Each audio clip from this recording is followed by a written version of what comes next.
जय श्री कृष्ण। राधे राधे। आज हम श्रीमद् भगवत गीता का त्रयोदश मतलब कि 13वां अध्याय का अध्ययन करेंगे।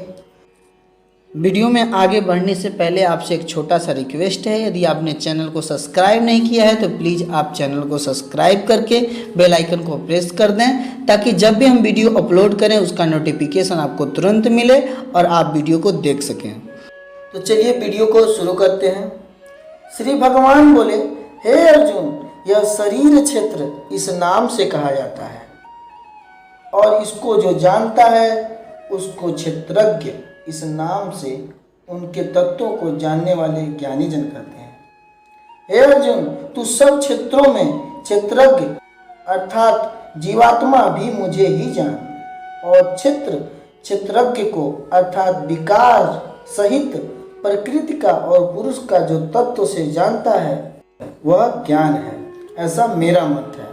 वह क्षेत्र जो और जैसा है तथा जिन विकारों वाला है और जिस कारण से जो हुआ है, तथा वह क्षेत्रज्ञ भी जो और जिस प्रभाव वाला है, वह सब संक्षेप में मुझसे ही सुन। यह क्षेत्र और क्षेत्रज्ञ का तत्व ऋषियों द्वारा बहुत ही प्रकार से कहा गया है और विविध वेद मंत्रों द्वारा भी विभाग पूर्वक कहा गया है, तथा भली भांति निश्चय किए हुए युक्त ब्रह्म सूत्र के पदों द्वारा भी कहा गया है। 5 महाभूत अहंकार, बुद्धि और मूल प्रकृति भी, तथा 10 इंद्रियां, एक मन और 5 इंद्रियों के विषय अर्थात शब्द, स्पर्श, रूप, रस और गंध, तथा इच्छा, द्वेष, सुख, दुख, स्थूल देह का पिंड, चेतना और धृति, इस प्रकार विकारों के सहित यह क्षेत्र संक्षेप में कहा गया। श्रेष्ठता के अभिमान का अभाव, दंभाचरण का अभाव, किसी भी प्राणी को किसी प्रकार भी न सताना, क्षमा भाव, मनवाड़ी आदि की सरलता, श्रद्धा भक्ति सहित गुरु की सेवा, बाहर भीतर की शुद्धि, अंतःकरण की स्थिरता और मन इंद्रियों सहित शरीर का निग्रह, इस लोक और परलोक के संपूर्ण भोगों में आसक्ति का अभाव और अहंकार का भी अभाव, जन्म, मृत्यु, जरा और रोग आदि में दुख और दोषों का बार बार विचार करना, पुत्र, स्त्री, घर और धन आदि में आसक्ति का अभाव, ममता का न होना, तथा प्रिय और अप्रिय की प्राप्ति में सदा ही चित्त का सम रहना, मुझ परमेश्वर में अनन्य योग के द्वारा अव्याभिचारिणी भक्ति तथा एकांत और शुद्ध देश में रहने का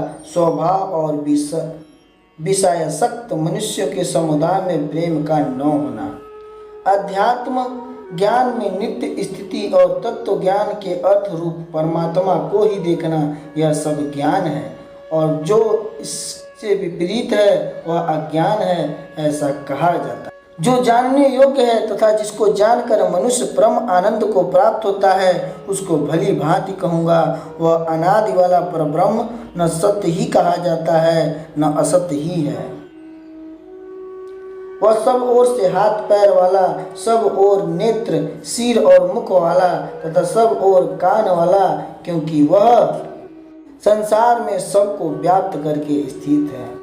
वह संपूर्ण इंद्रियों के विषयों को जानने वाला है, परंतु वास्तव में सब इंद्रियों सहित रहित तथा आसक्ति रहित होने पर भी सबका धारण पोषण करने वाला और निर्गुण होने पर भी गुणों को भोगने वाला है।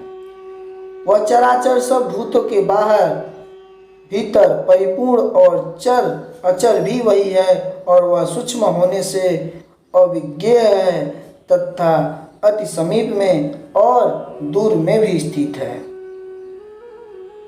वह परमात्मा विभाग रहित एक रूप से आकाश के सदृश परिपूर्ण होने पर भी चराचर संपूर्ण भूतों में विभक्त सा स्थित प्रतीत होता है, तथा वह जानने योग्य परमात्मा विष्णु रूप से भूतों को धारण पोषण करने वाला और रुद्र रूप से संहार करने वाला तथा ब्रह्मा रूप से सबको उत्पन्न करने वाला है।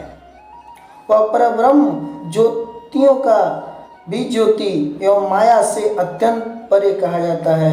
वह परमात्मा बोध स्वरूप जानने के योग्य एवं तत्व ज्ञान से प्राप्त करने योग्य है और सबके हृदय में विशेष रूप से स्थित है। इस प्रकार क्षेत्र तथा ज्ञान और जानने योग्य परमात्मा स्वरूप संक्षेप से कहा गया है। मेरा भक्त इसको तत्व से जानकर मेरे स्वरूप को प्राप्त होता है। प्रकृति और पुरुष इन दोनों को ही तू अनादि जान और राग द्वेष आदि विकारों को तथा त्रिगुणात्मक संपूर्ण पदार्थों को भी प्रकृति से ही उत्पन्न जान।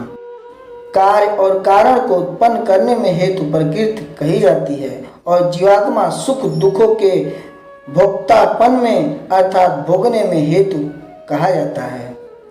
प्रकृति में स्थित ही पुरुष प्रकृति से उत्पन्न त्रिगुणात्मक पदार्थों को भोगता है और इन गुणों का संग ही इस जीवात्मा की अच्छी बुरी योनियों में जन्म लेने का कारण है। इस देह में स्थित यह आत्मा वास्तव में परमात्मा ही है। वह साक्षी होने से उपद्रष्टा और यथार्थ सम्मति देने वाला होने से अनुमंता, सबका धारण पोषण करने वाला होने से भर्ता, जीव रूप से भोक्ता, ब्रह्मा आदि का भी स्वामी होने से महेश्वर और शुद्ध सच्चिदानंद होने से परमात्मा ऐसा कहा गया है। इस प्रकार पुरुष को और गुणों के सहित प्रकृति को जो मनुष्य तत्व से जानता है वह सब प्रकार से कर्तव्य कर्म करता हुआ भी फिर नहीं जन्मता। उस परमात्मा को कितने ही मनुष्य तो शुद्ध हुई सूक्ष्म बुद्धि से ध्यान के द्वारा हृदय में देखते हैं, अन्य कितने ही ज्ञान योग के द्वारा और दूसरे कितने ही कर्म योग के द्वारा देखते हैं अर्थात प्राप्त करते हैं। परंतु इनसे दूर अर्थात जो मंद बुद्धि वाले पुरुष हैं वे इस प्रकार न जानते हुए दूसरों से अर्थात तत्व के जानने वाले पुरुषों से सुनकर ही तदनुसार उपासना करते हैं और वे श्रवण प्राय पुरुष भी मृत्यु रूप संसार सागर को निसंदेह तर जाते हैं। हे अर्जुन, यावन मात्र जितने भी स्थावर जंगम प्राणी उत्पन्न होते हैं उन सबको तू क्षेत्र और क्षेत्रज्ञ के संयोग से ही उत्पन्न जान। जो पुरुष नष्ट होते हुए सब चराचर भूतों में परमेश्वर को नाश रहित और समभाव से स्थित देखता है वही यथार्थ देखता है, क्योंकि जो पुरुष सब में समभाव स्थित परमेश्वर को समान देखता हुआ अपने द्वारा अपने को नष्ट नहीं करता, इससे वह परम गति को प्राप्त होता है। और जो पुरुष संपूर्ण कर्मों को सब प्रकार से प्रकृति के द्वारा ही किए जाते हुए देखता है और आत्मा को अकर्ता देखता है वही यथार्थ देखता है। जिस क्षण यह पुरुष भूतों के पृथक पृथक भाव को एक परमात्मा में ही स्थित तथा उस परमात्मा से ही संपूर्ण भूतों का विस्तार देखता है, उसी क्षण वह सच्चिदानंद ब्रह्म को प्राप्त हो जाता है। हे अर्जुन, अनादि होने से और निर्गुण होने से यह अविनाशी परमात्मा शरीर में स्थित होने पर भी वास्तव में न तो कुछ करता है और न लिप्त ही होता है। जिस प्रकार सर्वत्र व्याप्त आकाश सूक्ष्म होने के कारण लिप्त नहीं होता, वैसे ही देह में सर्वत्र स्थित आत्मा निर्गुण होने के कारण देह के गुणों से लिप्त नहीं होता। हे अर्जुन, जिस प्रकार एक ही सूर्य इस संपूर्ण ब्रह्मांड को प्रकाशित करता है, उसी प्रकार एक ही आत्मा संपूर्ण क्षेत्र को प्रकाशित करता है। इस प्रकार क्षेत्र और क्षेत्रज्ञ के भेद को तथा कार्य सहित प्रकृति से मुक्त होने को जो पुरुष ज्ञान नेत्रों द्वारा तत्व से जानते हैं, वे महात्मा जन परब्रह्म परमात्मा को प्राप्त होते हैं। इस प्रकार श्रीमद् भगवद गीता का 13वां अध्याय समाप्त होता है। मिलते हैं नेक्स्ट वीडियो में, तब तक के लिए राधे राधे, जय श्री कृष्ण।